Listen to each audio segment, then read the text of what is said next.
Manuel Saint-Redon, que celebraba hace unos días su entrada en la Real Academia Española con un discurso inaugural acerca del elogio del mestizaje. En este discurso definía el mestizaje como una mezcla de culturas y conocimientos distintos que da origen a lo nuevo. Decía que algunos de los momentos más fértiles de la historia de la ciencia han sido y siguen siendo aquellos impregnados de diálogo, confluencia de conocimientos diversos, de tradiciones, métodos y problemas diferentes. Hablaba del mestizaje entre ciencia y tecnología, pero también de la confluencia entre ciencia y pensamiento, entre ciencia y creatividad. En este contexto definía un mayor acercamiento entre ciencia y humanidades, diciendo que el corte cartesiano entre ambos en la cultura actual es anacrónico y ha dado lugar a muchos errores y caminos equívocos en la historia de la humanidad. Ciencia es cultura, tecnología es cultura. Ambos influyen en nuestra manera de pensar, de actuar, de relacionarnos con el mundo que nos rodea.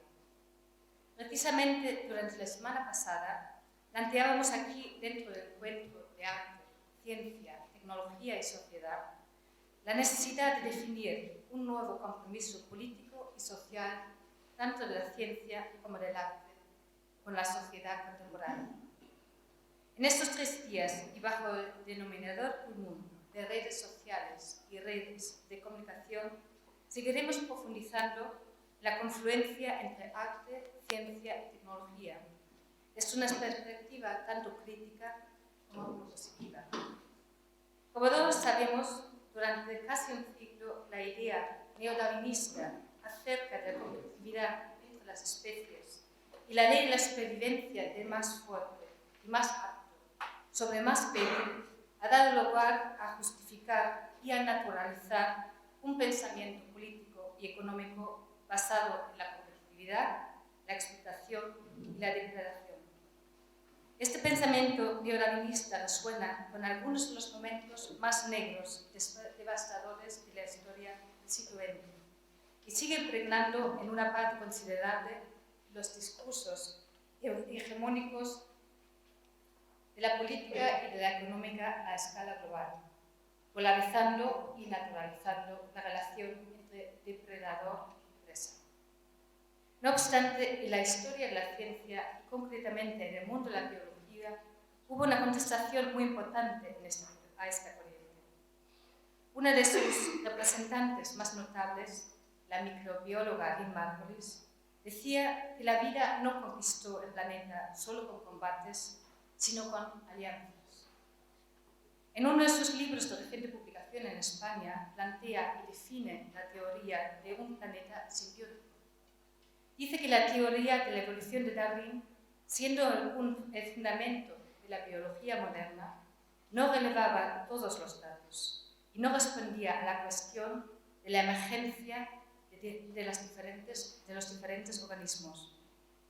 Su teoría de la simbiosis intenta explicar precisamente los patrones y procesos que rigen la convivencia y la emergencia de la diversidad de las especies en un ecosistema tan interdependiente como interconectado. En este contexto también me menciona que nuestras actuales redes de comunicación, que consideramos logros adelantados de nuestra civilización contemporánea, han sido utilizadas por la red planetaria de bacterias durante miles de millones de años para regular la vida en el planeta. Nuestro debate de hoy se va a centrar precisamente en el código abierto, los sistemas dinámicos, evolutivos y autoorganizados que propone el mundo de la informática y las telecomunicaciones relacionados con el software libre por una parte, los patrones y procesos de la evolución y comunicación bacteriana por otra.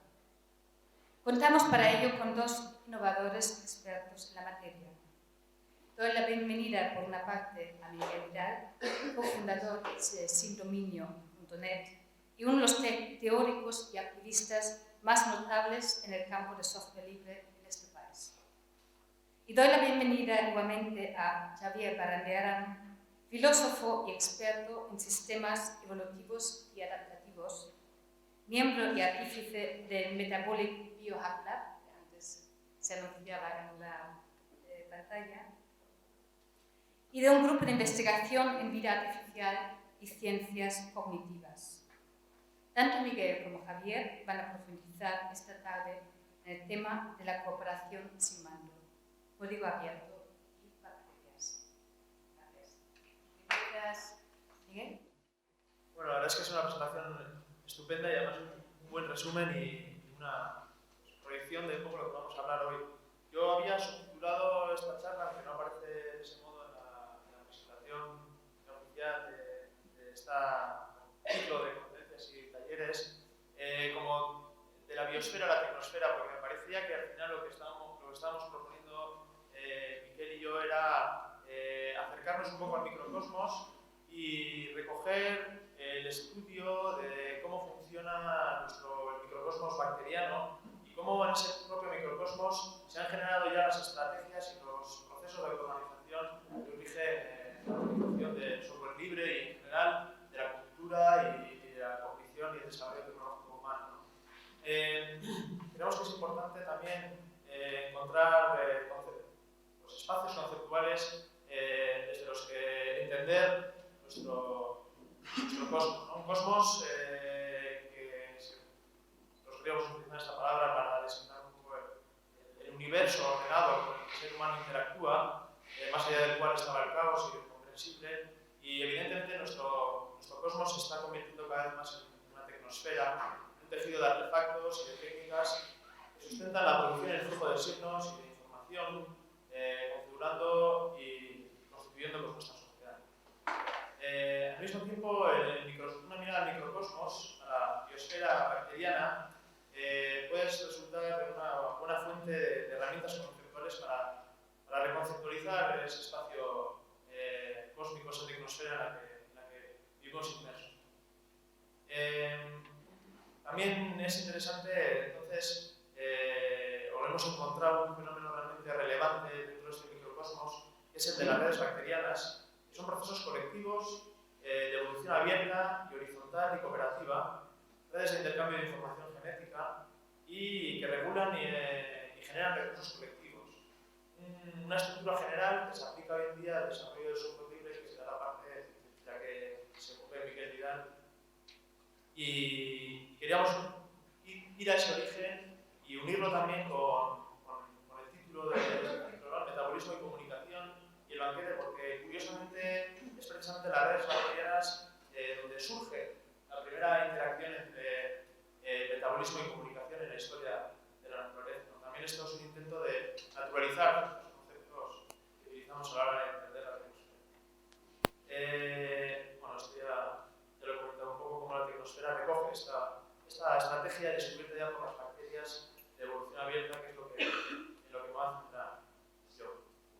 En el primer momento, me gustaría detenerme un poco en lo que ha sido el proceso de origen de la información, una palabra y un concepto que hoy en día atraviesa nuestra práctica cotidiana y que ha desaparecido un poco la inquietud por definirlo, porque lo hemos cosificado. La información nos rodea tanto que apenas somos capaces de distanciarnos de ella para comprenderla, para definirla, para profundizar un poco en su significado.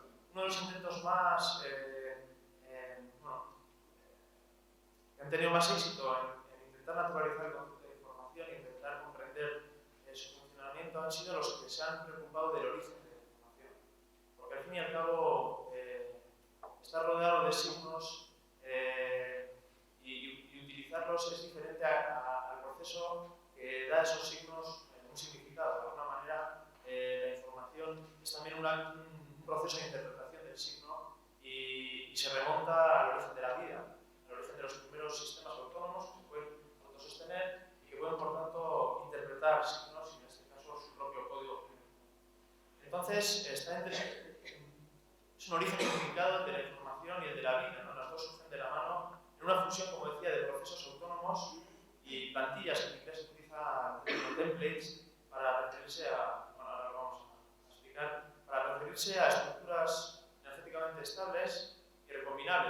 el ADN, vamos a pensar que las secuencias de nucleótidos energéticamente no tienen que hacer trabajo para mantenerse a sí mismos. Es un compuesto químico que se mantiene a sí mismo sin más en condiciones bioquímicas bastante variadas, ¿no?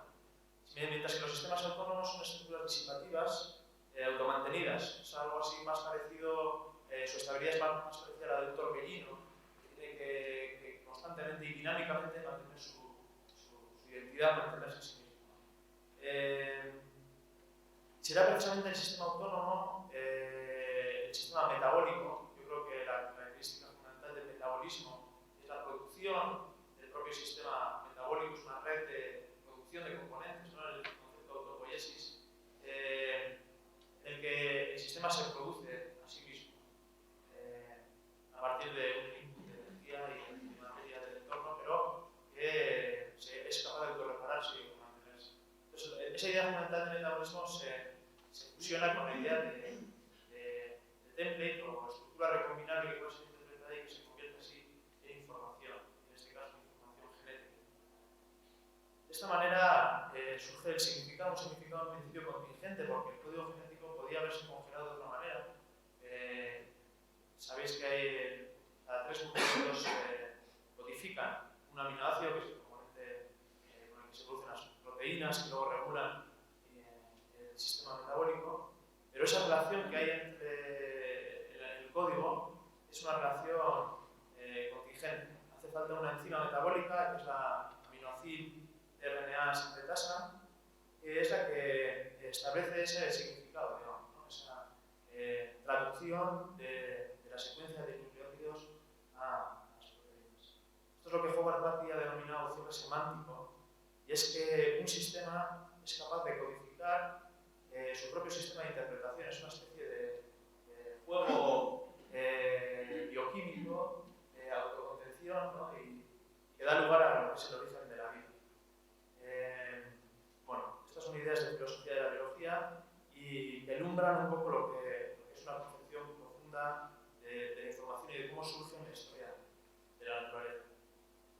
Pero además, el origen del surgimiento de la información, de esta estructura replicante que puede ser interpretada por un sistema metabólico y que lo instruye y codifica además una estructura más compleja del sistema metabólico, permite superar un cuello de botella el aumento de complejidad que se había dado en la historia de la naturaleza hasta que se fusionaron el ADN y los sistemas autónomos. Supone un cuello de botella el hecho de que un sistema autónomo, sin estar codificado en una secuencia de ADN, se copia a sí mismo. Realmente se supone, ¿no?, que en la historia previda, ¿no?, prebiótica, en estos procesos era muy difícil la autorreplicación. Y generalmente estaba asociada a muchos fallos porque no había un sistema en el que estuviera registrada la estructura del sistema